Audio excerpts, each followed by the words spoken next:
반갑습니다. 주식장터 송표로입니다. 9월 22일입니다. 일요일 방송을 한번 시작을 해보도록 하겠습니다. 오늘 방송에서는 이번 주 일정에 대해서 간단하게 말씀드리고요. 최근 원전 관련주가 변동폭이 상당히 크죠. 주말 미국 시장에서 원전 관련주가 급등을 했습니다. 원전 관련주가 왜 급등을 했는가 여러분들한테 말씀드리고, 그다음에 원전 관련 중에서 관심 가질 종목을 말씀드린 후, 최근 바이오 관련주들이 흐름이 상당히 좋죠. 최근 바이오 관련주 대부분 종목들, 여러분들한테 소개해드리는 종목들이 지금 상당히 잘 가고 있습니다. 오늘 이 시간에는 그래도 상대적으로 못 오르는 종목 두 종목을 좀 소개를 해드릴 테니까 여러분들은 끝까지 시청하시고 이번 주에도 운수대통 하시라는 얘기를 해드리겠습니다. 먼저 이번 주 일정부터 한번 보자고요. 이번 주 일정에서는 월요일 날이죠. 월요일 날 내일이죠. 내일 보면은 미국의 제조업 서비스 PMI 지수가 발표되네요. 최근 미국 경기 침체에 대한 연착륙에 대한 논란이 많죠. 그래서 이런 제조업 서비스 PMI 지수는 상당히 중요할 것이라는 이야기를 좀 해드리고, 화요일 날 24일 날은 우리나라에서는 생산자 물가 지수가 발표되네요. 미국에서는 소비자 신뢰 지수가 발표되고, 그다음에 수요일 날은 좀 중요한 일정이 있죠. 우리나라에서는 대왕고래 2차 전략회의가 열립니다. 그래서 금요일 날이죠. 지난주 금요일 날 우리나라에서 대왕고래 관련주가 강하게 움직였죠. 이 대왕고래 2차 전략회의가 어떤 내용에 따라서 대왕고래 관련주가 추가적으로 움직일 가능성이 있으니까 한번 체크하시라는 이야기를 해드리고, 또 우리 시장에 중대한 영향을 미칠 만한 마이크론 테크놀로지가 실적 발표가 있습니다. 이제 4분기 6월부터 8월까지 실적이 발표되는데요. 실적이 발표되면서 제가 보면 중요한 것은 가이던스라고 생각을 합니다. 만약에 가이던스가 하향 조정이 되면은 반도체 관련적에는 또 부정적인 영향을 미칠 가능성이 있습니다. 그러니까 마이크론 테크놀로지 실적 발표에서 가이던스가 어떻게 나오냐가 우리 반도체 관련주에게 미치는 영향은 상당히 클 것으로 예상이 된다는 얘기를 해드리고요. 그 다음에 26일 날 목요일 날은 미국의 내구재 전문이 발표되네요. 이 내구재라는 것은 뭐냐면요, 우리가 사가지고 2년 이상 사용할 수 있는 물건들을 내구재라고 합니다. 그 다음에 미국의 2분기 GDP 확정치가 발표되고, 또 목요일 날 파월의장이 또 등장하네요. 파월의장이 또 연설이 있습니다. 파월의장이 또 어떤 연설을 하느냐에 따라서 미국 증시에 미치는 영향은 있지 않을까 그렇게 생각을 합니다. 그 다음에 금요일 날은 또 미국의 물가지표가 발표되죠. 미국의 물가지표는 두 가지가 있습니다. 우리가 가장 잘 알고 있는 CPI가 있죠. 소비자 물가지수죠. 두 번째 물가지수가 PCE 물가지수죠. 개인 소비 지출 가격지수죠. PCE가요. PCE가 발표되네요. 근데 PCE는 시장에 그렇게 중요한 요소가 아니죠.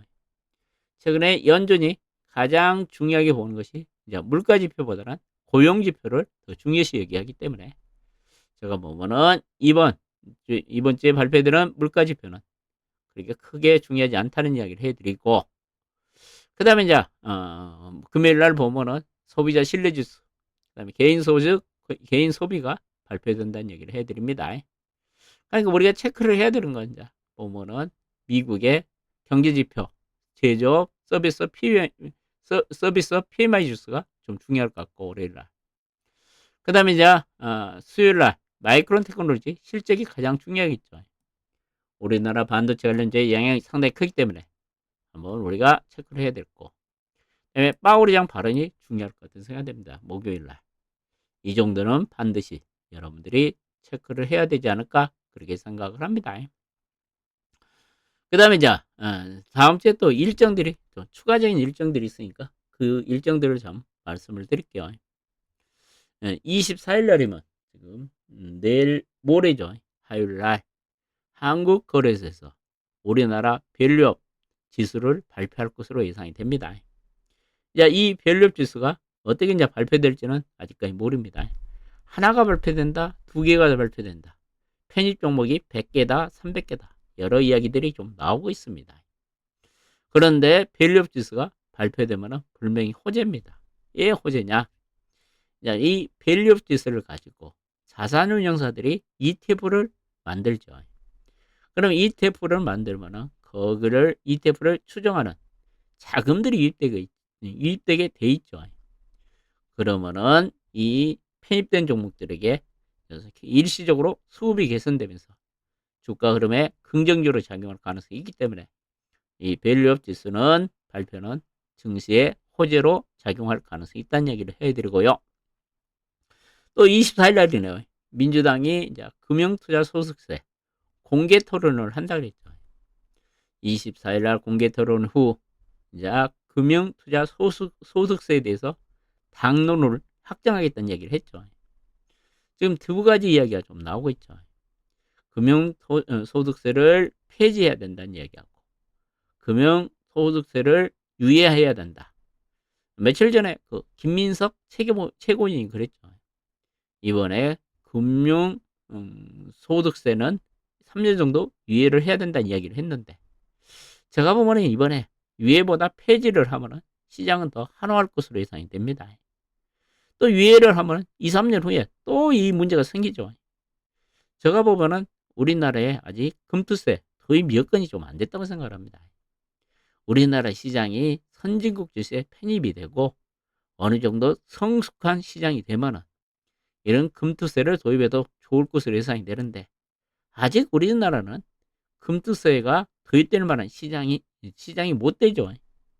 그렇기 때문에 이번 금투세는 저는 민주당이 좀 폐지를 했으면 좋다고 생각을 하고 있습니다. 그 다음에 이제 지수 이야기를 간단하게 하면요. 저는 우리 지수는 지금은 크게 부담스러운 지수는 아니라고 생각을 합니다.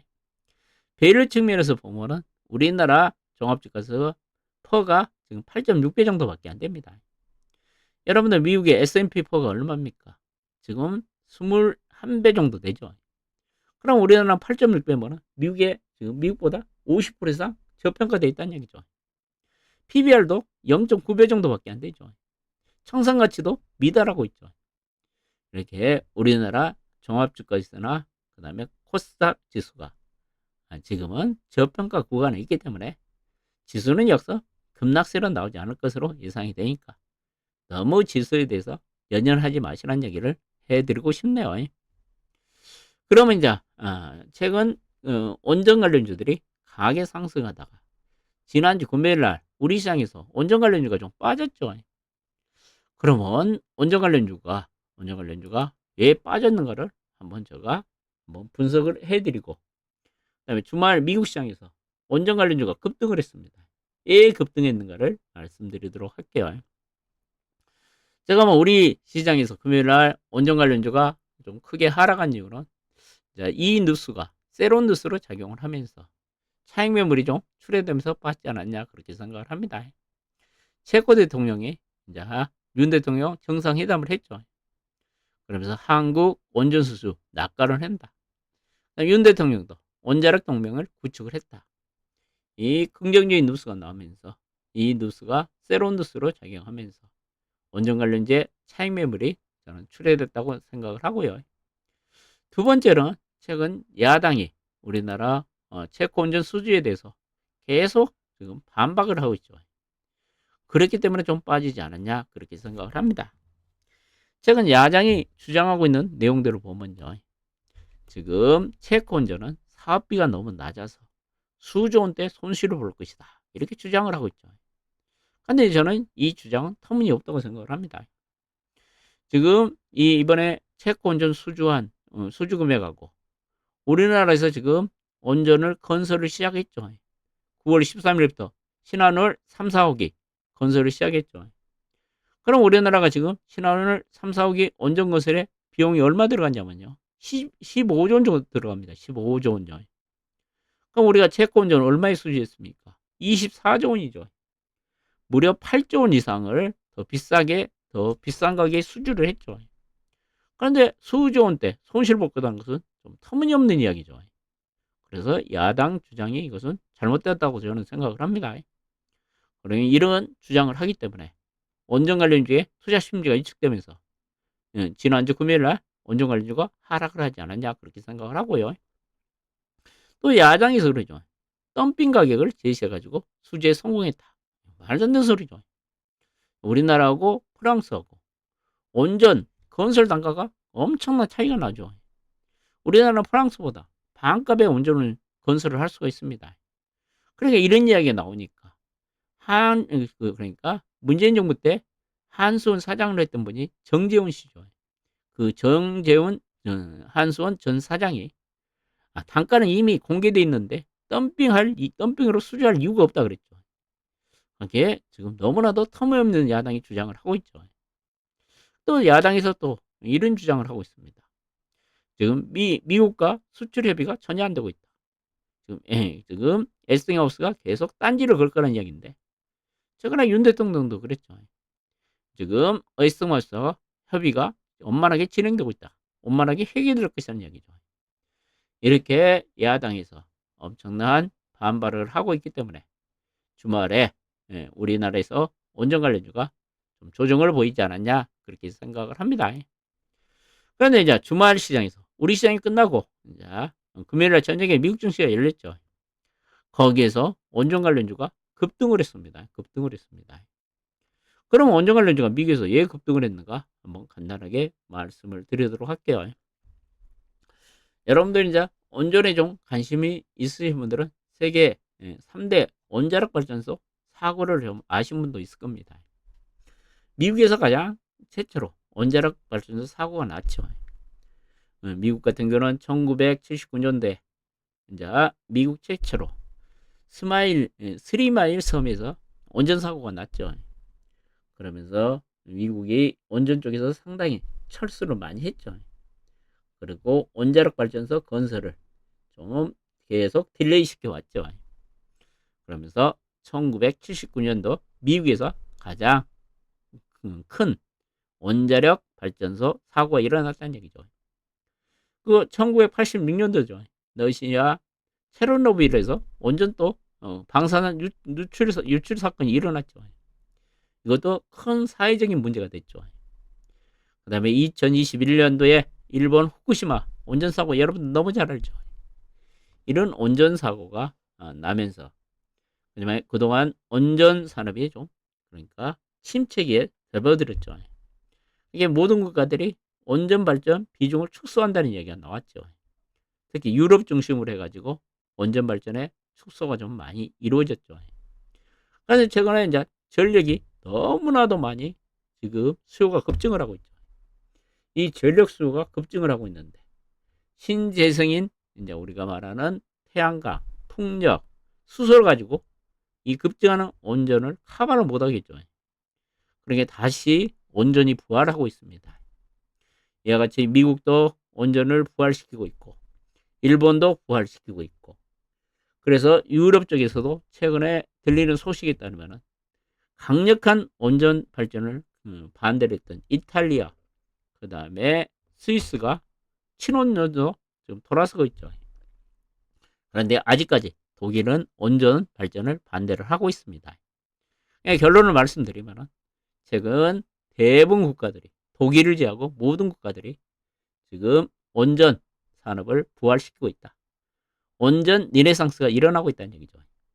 그렇기 때문에 우리가 원전 관련주를 관심을 가져야 된다는 얘기죠. 그러면 이제 주말에 이제 미국 시장에서 원전 관련주가 가장 강하게 급등했던 이유를 말씀을 드리면요. 미국의 최대 원전을 운영하는 컨스텔레이션 에너지가 미국 역사상의 최악의 원자력 발전소 사고인 스리마일 섬의 그 원전을 이제 보유하고 있습니다. 그래서 이 이제 컨스텔레이션 에너지가 그 섬의 원전 하나를 재가동을 한다는 소식 때문에 급등 요인으로 작용을 했습니다. 1919년도에 이 스리마일 섬의 원전을 이제 폐쇄를 했는데 미국 원자력위원회가 이제 2028년부터 재가동할 수 있도록 다시 보수 수리를 승인했다는 얘기죠. 그러면서 2028년부터 재가동할 것이라고 발표를 하면서 원전 관련주가 강하게 상승을 했죠.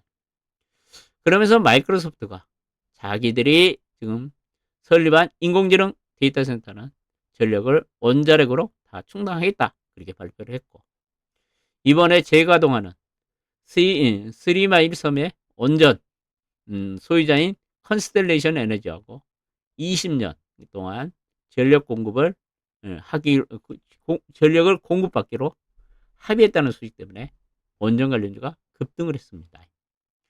그래서 대부분 전문가들이 앞으로 우리가 인공지능 센터를 전력 먹는 하마라 그러죠. 인공지능의 막대한 전력을 온전히 담당할 것이라 그런 기대감 쪽에 원전 관련주가 급등세를 보였습니다. 그럼 미국에 상장된 원전 관련주들의 주말의 주가 흐름을 한번 보도록 할까요? 주말에 주가가 어떻게 움직였는가 한번 보도록 할게요. 어떻게 움직였는가 한번 보도록 하겠습니다. 미국의 원전 관련주가 대부분 급등을 했습니다. 대부분 신재생 관련주는 흐름이 안 좋았지만 원전 관련주는 급등을 했죠. 누스켈파워 같은 경우는 11% 급등했죠. 오클로는 27%나 급등했죠. 이 오클로는 어떤 회사냐면요. 오픈AI 창업자인 샘 울트먼 있죠. 샘 울트먼이 여기에 투자한 회사입니다. 이 오클로가 무려 27% 급등을 했죠. 카메코는 우라늄을 취급하는 회사죠. 우라늄 이제 온전의 가장 주 원료가 우라늄이죠. 카메코도 8% 올랐죠. 컨스텔레이션 에너지 좀 전에 이야기했죠. 22% 올랐죠. 비스테라 에너지도 16% 올랐죠. 우라늄 에너지가 4% 정도. 셀트리스 에너지도 8.6 오르면서 미국 주말 시장에서 원전 관련주가 가장 탄력적으로 급등을 했습니다. 이와 같이 원전 관련주가 급등을 했기 때문에 제가 보면 내일 우리 시장에서도 원전 관련주가 좀 긍정적으로 작용을 하지 않을까 그렇게 생각을 합니다. 그러니까 제가 보면은 만약에 내일까지 빠지면은 원전 관련주도 사기 좋은 타임이 되지 않을까 그렇게 생각을 합니다. 그럼 원전 관련주 어떤 종목을 가져야 되냐 관심을 가졌냐 제가 여러분한테 강조해드리는 종목들이 있죠. 우리 기술 같은 거 좀 관심 가져도 되지 않을까 저는 그렇게 생각을 합니다. 우리 기술도 지난주 금요일날 주가가 차익 매물이 나오면서 조정폭이 상당히 컸죠. 이대로 다시 한번 사봐도 되지 않을까 그렇게 생각을 하고, 그 다음에 한전산업이죠. 한전산업 같은 경우도 좀 관심을 가져도 되지 않을까 좀 조정을 나오고 있죠. 그 다음에 이제 최근에 원전 관련주 제일 대장주가 뭡니까? 보성파워텍이죠. 좀 나는 공격적으로 매매를 하신다고 보면 보성파워텍 한번 관심 가져도 되지 않을까 그렇게 생각을 하고요. 나는 좀 보수적이다. 나는 주식 투자 금액이 상당히 크다. 그런 분들은 우량주로 매매해야 되겠죠. 한전기술 같은 거 이런 걸 사는 것이 나는 투자 금액이 크고 좀 보수적이다. 그런 분들은 좋은 주식을 매매를 하시는 게 좋지 않을까 그렇게 생각을 합니다. 그다음에 이제 바이오 얘기를 잠깐 하도록 할게요. 바이오가 계속 지금 잘 가고 있죠. 바이오가 잘 가고 있죠. 이제 바이오 부분은 이제 가장 바이오가 상승한 이유는 그거죠. 바이오는 이제 금리 인하 최대 수혜주죠. 제가 여러분들한테 바이오 테크 기업들을 ETF하고 10년 만기 국채금리하고 그 그래프를 한번 여러 번 보여준 적이 있죠. 10년 만기 국채금리가 빠지면은 바이오 테크 ETF는 상승하는 그런 모습을 보입니다. 미국 금리 인하가 가장 지금 인하의 수혜주가 바이오죠. 최근에 이제 하원에서 생물보안법이 통과를 했죠. 이 생물보안법은 중국 바이오 기업들을 규제하는 법안이죠. 그럼 중국 바이오 기업들을 규제를 하면 반사익을 볼 수 있는 것이 우리나라 바이오 기업들이죠. 그래서 우리나라 보면은 바이넥스나 에스트팜 같은 경우에 최근 주가가 급등을 하고 있죠.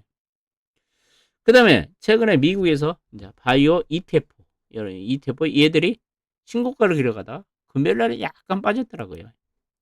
미국의 바이오테크 ETF들을 한번 보면요. 먼저 SBI라는 ETF가 있습니다. 바이오테크 기업들을 구성을 하죠.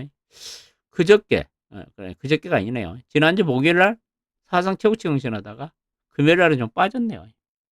근데 흐름이 괜찮죠.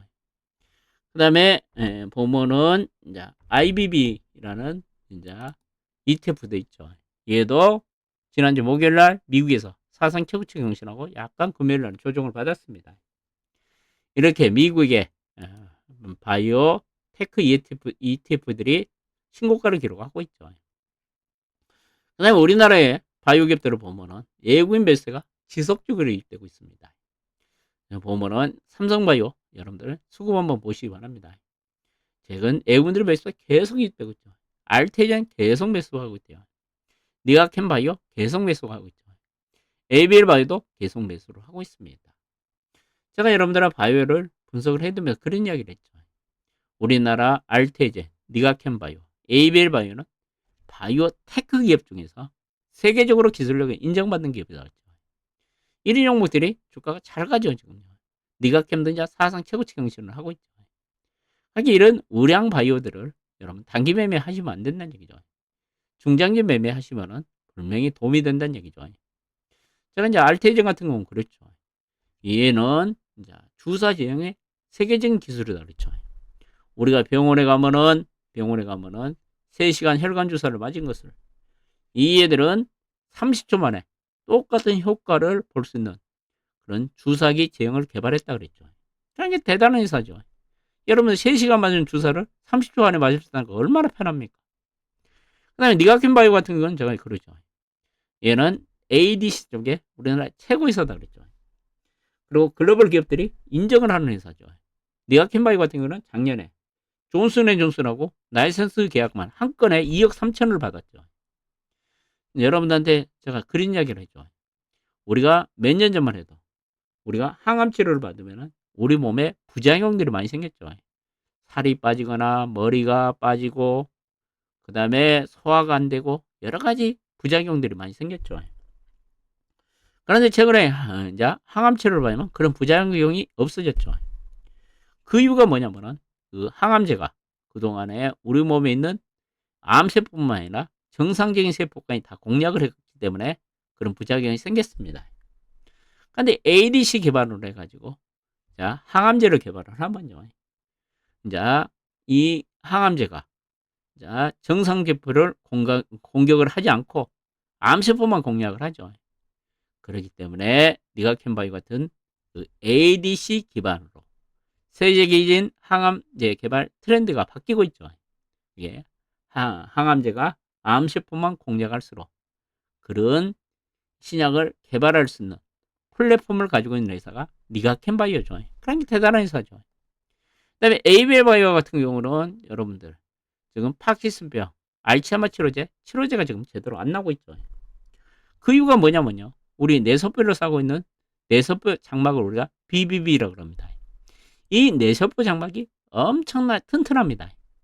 그렇기 때문에 그 뇌세포 장막을 뚫을 신물질이 없어가지고 치료제가 안 나오고 있습니다. 근데 세계에서 그 뇌세포 장막을 뚫을 수 있는 가장 최고의 기술력을 가지고 있는 것이 ABL 바이오죠. 이 세 기업은 우리나라에서 바이오테크 기업 중에서는 엄청난 기술력을 가지고 있는 종목이라고 보시면 됩니다.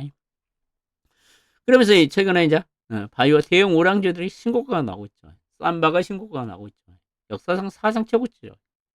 알테리온도 사상 최고치죠. 니가켄바이오 사상 최고치.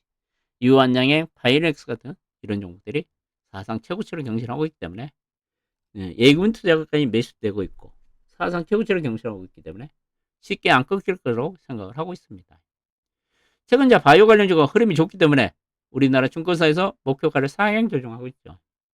삼바 같은 경우를 보면은 120만 원가 오르고 있고 니가켄바이오 같은 경우도 최근에 주가가 급등한 거죠. 최근 유진투자증권에서 니가켄바이오 보고서가 나왔는데 목표가를 갑자기 15만 원으로 상향 조정을 했죠. 그러니까 주가가 최근 신고가가 나오죠. 니가켄바이오 내가 보면은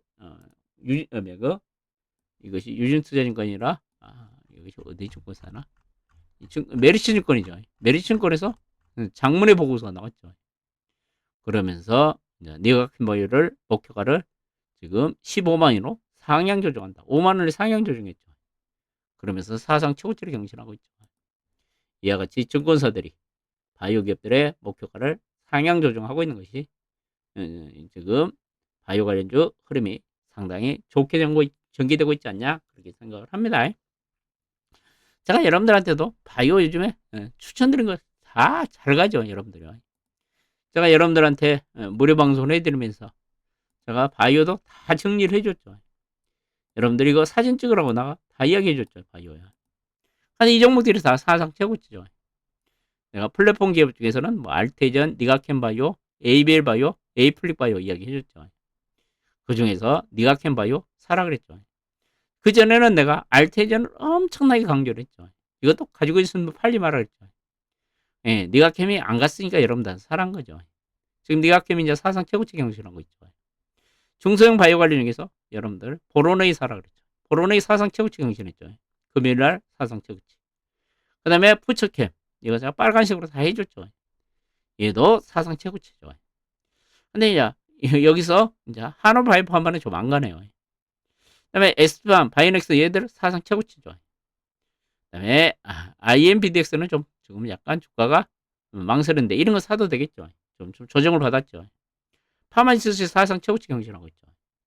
대부분 내가 여러분 찍어준 종목들 다 급등을 하죠. 급등을 하죠. 그래서 좋은 종목들은 주가가 다 올라가지고 바이오 종목들이 여러분들이 매매가 쉽지가 않습니다.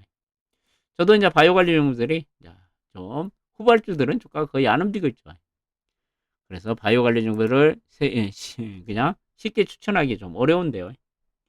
그 중에서 여러분들이 이제 바이오 관련 중에서 한번 관심 가질 정보를 한번 두 종목을 한번 말씀을 드릴게요. 최근에 여러분들한테 제가 이제 몇 번 말씀을 드렸던 종목 중에 엑셀 세라프트스라는 종목이 있죠. 엑셀 잠깐만요. 엑셀 세라프트스라는 종목이 있죠. 엑셀. 제가 이제 이게 또 계속 이제 정방에서 탄탈을 했던 종목이죠. 이때부터 사가지고 이날도 급등했죠. 최근에 여러분들한테 한번 관심 가지라고 그러죠. 주가가 얘는 그렇게 많이 못 오른 것 같고, 얘가 뭐를 했었냐면요. 세포를 배양하는데, 세포를 배양하는데, 세포들은 먹이가 있죠. 우리가 세포 먹이를 배지라고 합니다. 그럼 배지. 그러니까 세포 분양하는 배지를 만드는 업체고, 최근 신규 상장한 종목이죠. 주가가 야금야금 오르고 있는 것 같은 생각이 들고, 주가가 상대적으로 못 올랐기 때문에 주가가 한번 탄력적으로 옮길 가능성이 있지 않냐. 그러니까 엑셀 세라프트스라는 종목 한번 관심 가져보시고요. 그 다음에 여러분들이 한번 관심 가질 종목은 시어스 테크놀로지라는 종목을 한번 말씀드릴게요. 얘도 주가가 바닥권에서 야금야금 오르고 있네요. 이 회사는 무슨 회사냐? 그러면 간단하게 한번 설명을 해드릴게요. 얘는 분호하고 약간 비슷한 일을 하는데요. 이 종목 같은 건 입원 환자를 무선으로 모니터링을 하고 그 다음에 응급상을 예측을 한답니다. 얘들이 보면은 실시간 입원 환자 모니터링 시스템인 CC라는 이런 소프트웨어를 가지고 있다는 얘기죠. 그러면서 입원 환자의 몸에 작은 무선 장치를 부착시켜 가지고 환자의 생체 신호, 심전도, 혈압, 산소 파워도. 여러분들 병원에 가면 이것들은 항상 사람들 몸에 체크되는 걸 여러분 병원 환자들이 입원해 있으면 여러분 체크를 할 수가 있죠. 체크 보이죠 가면요. 이것을 24시간 관찰하는 시스템이랍니다. 근데 얘들이 상당히 좋다는 얘기입니다. 얘들은 심정지를 예측할 수 있고 부정맥을 예측할 수 있고 폐혈증도 예측을 할 수 있다는 이야기죠. 그렇게 엄청난 성능이 좋은 이런 소프트웨어를 가지고 있다는 얘기죠. 그러면서 여러분들 봤죠. 기존에는 간호사들이 하루에 한 두세 번 정도 와가지고 그걸 맨날 체크하면서 기록을 하죠. 신체 신호를 측정하고 수기로 기록을 하죠. 근데 이것을 이용하면은 이렇게 간호사들이 수기를 작성할 필요성이 없답니다. 자동으로 인공지능으로 다 처리가 소프트웨어로 다 처리가 해준다는 얘기죠.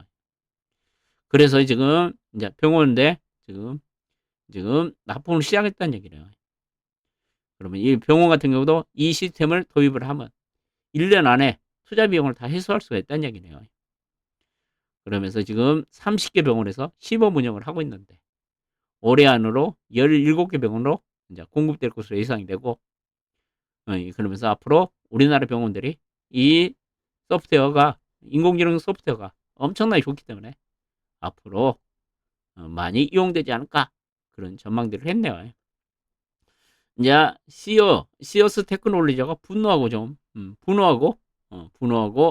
종목을, 아니면 그 소프트웨어를 약간 분석을 해놨는데요. 시어스 테크놀로지가 더 좋다는 얘기를 써놨네요. 여기 보면요. 이것이 한양증권에서 나온 보고서인데요. 그러면서 앞으로 잠재력이 너무 크다, 실적이 빠르게 개선될 것이다, 그런 보고서를 잠깐 말씀드리고, 그 다음에 하나증권에서 나온 보고서를 보면요. 하나증권에서는 이제 해외 시장에 상당히 빠르게 진출하고 있다는 얘기 나오네요. KMI 그 건강검진센터에도 지금 상당히 들어가고 있고, 그다음에 해외 시장 진출도 빠르게 지금 진출할 것이다. 기술력이 상당히 좋기 때문에 제가 봐도 상당히 편한 것 같아요. 여러분들 간호사 들어가가지고 맨날 그 수기로 막 그 여러 가지 뭐 혈압 같은 거 막 적고 그러죠. 그래서 얘는 그런 걸 안 적어도 된다는 얘기죠. 비용이 엄청나게 절감된다는 얘기죠. 그러면서 금년도 매출이 74억 정도로 한 300% 증가한다는 이야기를 하네요. 그러고 보면은 이 종목도 주가가 좀 바닥권이죠. 바닥권에서 지금 거래량이 상당히 늘어나고 있죠. 조만간 급등이 한번 나오지 않을까, 좀 그런 생각을 해봅니다. 시어스 테크놀로지 한번 관심 가져보시고 공부 한번 해보시고 마음에 드시면 한번 매매하시라는 이야기를 해드리면서 오늘 9월 20일 일요일 방송을 마치도록 하겠습니다. 꼭 이번 주에도 부자 되시라는 얘기를 해드리면서 오늘 방송을 마칩니다.